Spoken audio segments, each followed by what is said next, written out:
بوی دهان روزدار محبوبتر از بسوی پروردگار از بوی مشک دیده. همان دوخیهای فرانسوزی که یک شیشچه اندکش $1000 و $2000 است، الله میگوید از همان مشکی که در دنیا مشهور است برای من محبوبتر دهان بوی روزدار است.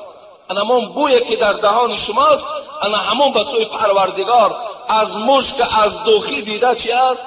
محبوبتر است. لصائم فرحتان، حبیب خدا گو روزدار دو خرسندی دارد، فرحت عند فطره و فرحت عند لقاء ربه.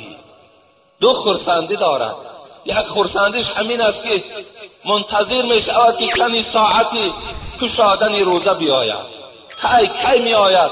تیزتر ساعت گوییم که 5 کم 6 شود، تیزتر 10 کم 6 شود. گفته خرسندی دارد. وقت طعام می بیند شادی او را چکار می کند؟ فرا می گیرد. این حالت خرسندیش ای گفت. دویم خرسندی که روزدار دارد این روز قیامت است، عند لقاء ربی، زمانی که پروردگار جمال آدمای روزدار را نشان میدهد.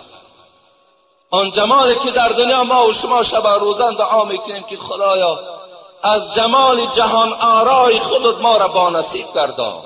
انا همون جمال جهان آرای روز قیامت پروردگار برای روزدارا چکار میکند؟ نصیب میگرداند. دو خرسندی ما و شما داریم. حبیب خدا میگوید لکل شیء باب و باب العبادت الصوم. هر یک چیز در دارد، هر یک عبادت برای خودش در دارد، لیکن در تمام عبادت ها این روزه ماه مبارک است. نوم الصائم عبادتون. حبیب خدا گو همون روزه داره که از تشنگی و از گرسنگی افگار شده است، مانده شده است، خسته شده است، خواب است، خوابش در نزد پروردگار عبادت نویسانده می شود. 3 ساعت خواب میکنی، 4 ساعت خواب میکنی. تصور کن تو در مسجد نماز خوانده ایستاده ای.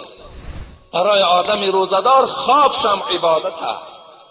حتی پروردگار به سوی ملائکه ها چی میگفته است؟ انظروا الی عبدی، همون بنده ای که شما نخواستین که مای من در زمین بیافرم، پیدا کنم، نظر به سوی همون بنده کنین. ترک شهوته و لذته و طعامه و شرابه من اجلی. انا همون بنده امروز ببین طعام در پیشش است. بعضی یار رفیقای به انصاف دارد که خورده ایستادند، لکن این آدم نمیخورد. این بنده که شما نخواستین آفرینش او را در روی زمین که حتی گفتین وای خون میریزاند، حتی گفتین که وای ناسپاسی تو را میکند ای پروردگار، انا همون بنده را نگاه کنیم. طعام در پیشش طعام نمیخورد، شراب در پیشش شراب نمی نوشد. لذت زن دارد، زن جوان دارد، میل به خانه‌داری دارد.